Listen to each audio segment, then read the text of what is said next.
नमस्कार बंधुरा आमार चैनेले तोमादेर अनेक अनेक स्वागत भालोबासा जानिये आमी निये चले एसेछि नतून एकटा रेसिपि। तोमादेर आजके बानिये देखाबो जिभे जल आना एकटी दुर्दान्त स्वादेर बेगुन रेसिपि। एटा किभाबे तैरि करब प्रथम थेके शेष अब्दि भिडियोटी देखते हबे आर अति अवश्यई आमार संगे थाकते हबे। एकबार खेले जे कोनो मानुष बार बार खेते चाइबे एई बेगुन रेसिपिटी। तो चलो किभाबे तैरि करछि सेटाई तोमादेर प्रथम थेके शेष अब्दि शेयार करे दिচ্ছি। तो प्रथमे आमी बेगुन नियेछि एई लम्बा साइजेर जेगुलो बेगुनगुलो हय सेइभाबे दु फाली करे आमी सुंदर करे केटे नियेछि। एरपर आमी एर मध्ये दिये देबो हच्छे परिमाण मतो लंका गुঁড়ো, परिमाण मतो हलुद गुঁড়ো और स्वाद मतो लवण। लवणटा दिए भालोभाबे एबार हाथेर साहाज्ये बेगुनगुलोर साइजे आमी माखिये नेब जाते मशलागुलो बेगुनेर साथे भालोभाबे मिशे যায়। चारपाशटा जेन मशलागुलो सुंदरभावे लेगे যায়। এইভাবে হাতের সাহায্যে মাখিয়ে এগুলোকে রেখে দেব 5 মিনিট। তারপর কড়াইতে সাদা তেল গরম করে এই মশলা মাখা বেগুনগুলো আমি ওর মধ্যে দিয়ে দেব। দিয়ে উল্টে পাল্টে লালচে করে তোমাকে এই বেগুনগুলো ভেজে নিতে হবে যাতে করে বেগুনগুলো ভাজা হয়ে গেলে বেশ নরম হয়ে যায় সেই পর্যন্ত অনুযায়ী তোমাদের বেগুনটাকে ভাজতে হবে। देखो सुंदर करे एक पिठ भाजा हो गेले आमी आर एक पिठ এইভাবে পাল্টে দেব।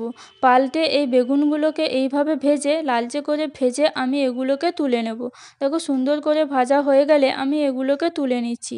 এবার কড়াইতে আবারও সমপরিমাণ সাদা তেল দিয়ে এরপর এর মধ্যে দিয়ে দেবো হচ্ছে কুচনো পেঁয়াজ। পেঁয়াজটা হালকা করে লাল করে ভেজে নেব। পেঁয়াজটা লাল হয়ে ভাজা হয়ে গেলে এর মধ্যে দিয়ে দেবো আদার পেস্ট 1 চামচ, হাফ চামচ হচ্ছে রসুনের পেস্ট, তারপর দিয়ে দেবো ধনে আর জিরে গুঁড়ো। এরপর দিয়ে দেবো হলুদ গুঁড়ো পরিমাণ মতো, লাল লঙ্কার গুঁড়ো পরিমাণ মতো দিয়ে হাতা দিয়ে নেড়ে চেড়ে নেব যতক্ষণ এখান থেকে তেল ছাড়তে শুরু করছে ততক্ষণ ভালোভাবে তোমাকে নাড়তে হবে।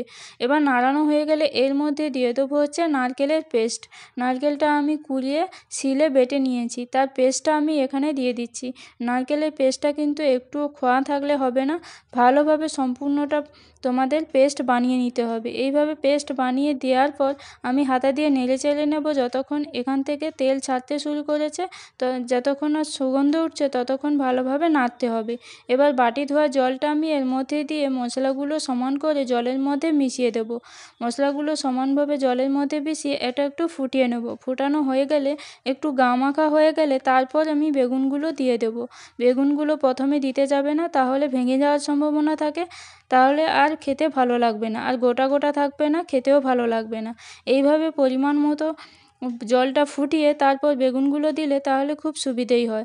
এরপর আমি পরিমাণ মতো চিনি, পরিমাণ মতো লবণ দিয়ে এটাকে আমি ফুটিয়ে নামিয়ে নেব। নামানোর আগে দিয়ে দেবো হচ্ছে গরম মশলা গুঁড়ো দিয়ে এবার নামিয়ে পরিবেশন করে নেব। তোমরা এটা ট্রাই করতে পারো, গরম গরম ভাতের সঙ্গে এই বেগুন রেসিপিটি খেতে দুর্দান্ত লাগবে। তোমাদের যদি রেসিপিটি ভালো লেগে থাকে তাহলে লাইক, কমেন্ট এবং শেয়ার করে দিও আর নতুন নতুন ভিডিও পেতে চ্যানেলটিকে অতি অবশ্যই করে সাবস্ক্রাইব করে রেখো। ভালো থেকো।